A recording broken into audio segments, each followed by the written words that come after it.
Hello students, I am Shelza Mota and today our topic is active and passive voice. This video is mainly to get the introduction for active and passive voice. When we do the voices, the first thing we should be clear is about the sentences. As the sentences are classified into two parts, subject and predicate.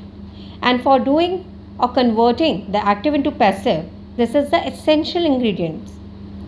In order for a sentence to be a sentence, it has to have a subject and a verb.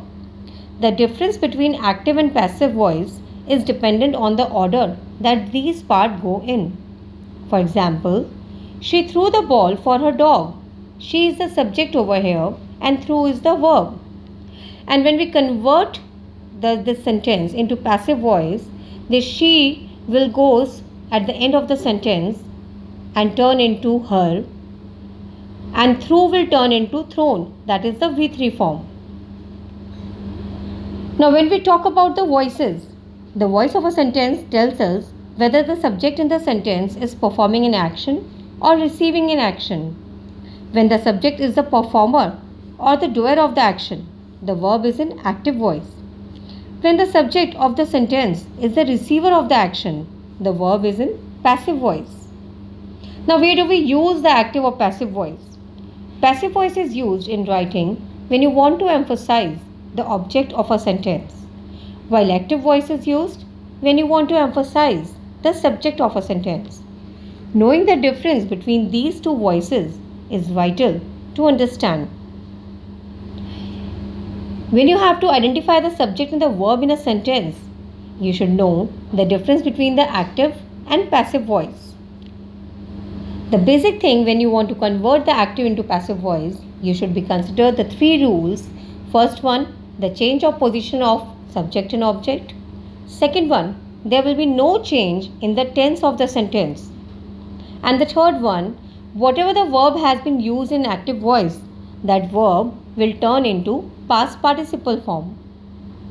Now how to identify the active voice?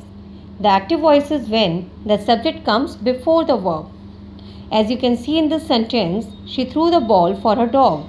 She is the subject over here and threw is the verb, and the subject is coming before the verb. Now what is the importance of active voice?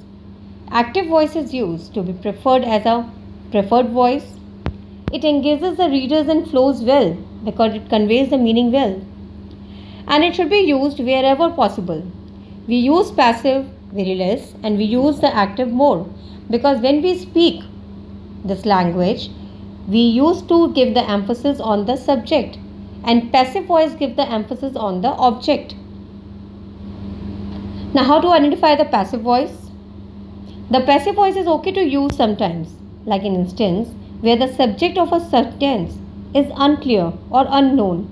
That means the sentence where the subject is not clearly mentioned. Like for example, the documents were stolen. The documents were stolen is showing were plus V3 form, which is indicating that the sentence is example of passive voice. The documents is the object over here, but here the doer is absent, the performer is absent. So here, if you want to turn the sentence into the active voice, you have to use or assume some doer over here, either with somebody or someone.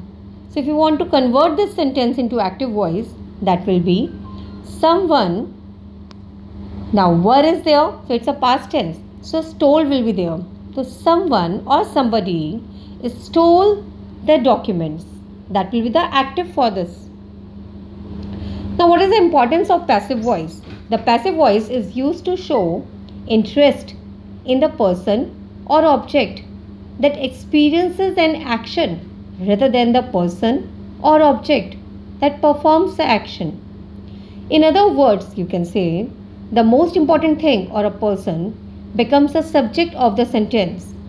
The passive voice is used when we want to focus attention on the person or a thing affected by the action.